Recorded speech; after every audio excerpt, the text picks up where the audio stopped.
Ay mga ka-backyard, kumusta po kayo? For today's video mga ka-backyard, i-update ko kayo. Dahil maglalagay na ako ng breeders mga ka-backyard sa aking sinit up na cage na may nest box.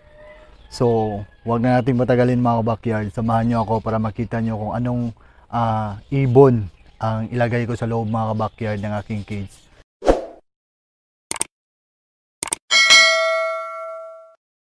So mag-start na tayo sa topic natin mga ka-backyard. So ayan na nga yung double cage ko mga ka-backyard na may mga nest box na. So tips ko lang mga ka-backyard, pag nagplan kayo na mag-alaga kayo ng ibon, so una-una yung bilhin mga ka-backyard is yung cage. Bakit nga ba cage mga ka-backyard?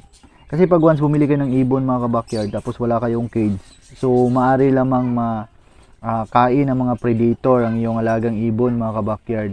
O di kaya mga ka-backyard is makawala yung ibon mo kasi wala kang cage.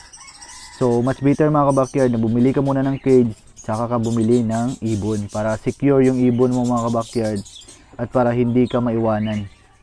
So, and then pag nagplan ka po mga ka-backyard na mag-breeding ka po ng ibon, is dapat kang bumili ng nest box, bumili ka ng water feeder, bumili ka ng patukaan, at saka mga ka-backyard, maglagay ka din ng cuttlefish bone para po sa calcium ng ating mga ibon. So ito nga pala yung breeder ko mga ka-backyard na ilalagay ko doon sa na-sit up ko na cage. So ito nga English Badgie TCB mga ka-backyard is doon ko po siya ilagay sa may malaking nest box. So ang male pala dyan mga ka-backyard is yung white TCB and then ang female is yung yellow TCB. So dito naman sa kabila mga ka-backyard, ito yung ilalagay ko sa may front door na nest box. So ang wild type green po dyan mga ka-backyard is yung male. And din yung female naman mga ka-backyard is yung may yellow po sa ulo at saka may white sa pakpak.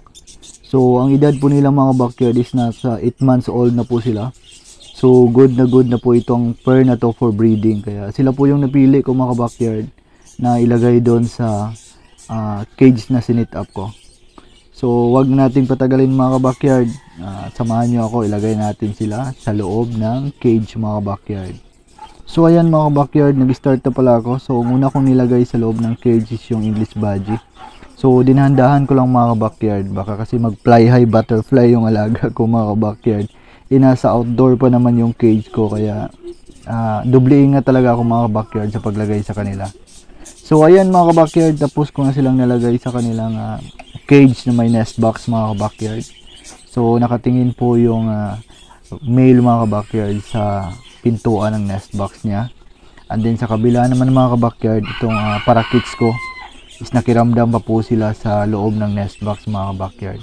So dito na magtatapos ang vlog ko mga ka-backyard. I hope may natutunan kayo sa topic natin for today. At don't forget to subscribe mga ka-backyard and paki-like din para lagi kayong updated sa mga kaganapan dito sa aking mga munting ibunan sa bahay. So God bless po sa ating lahat mga ka-backyard. Mag-ingat po tayo.